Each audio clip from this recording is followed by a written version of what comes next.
மக்களே, பிரியாணி செஞ்சுட்டு மேலே தண்ணி வச்சுருக்கேன் பாருங்கள். நான் தம் போடுறேன்னா அப்படி பச்சை தண்ணி தான் வச்சுருக்கேன். வெந்நி தண்ணினா இன்னும் கூட மேலேருந்து கீழே சூடு இறங்கி நல்லா வெந்துடும் பாருங்கள். ஆனால் பச்சை தண்ணி நான் வச்சுருக்கேன். இது வந்து புழுங்கல் அரிசி, சீரக சம்பாவில் புழுங்கல் அரிசி போட்டிருக்கேன் பாருங்கள் பிரியாணிக்கு.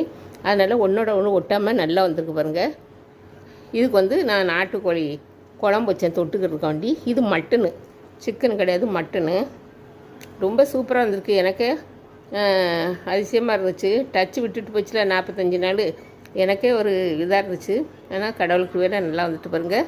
வாங்க சாப்பிட்றதுக்கு பிரியாணி. நாட்டுக்கோழி இது வந்து 8 விசில் அடிச்சுது பாருங்கள். அப்போ தான் நல்லா வெந்துடும். சரி மக்களே, நீங்கள் இந்த வீடியோ பிடிச்சிருந்தா லைக் பண்ணுங்கள், சப்ஸ்கிரைப் பண்ணுங்கள்.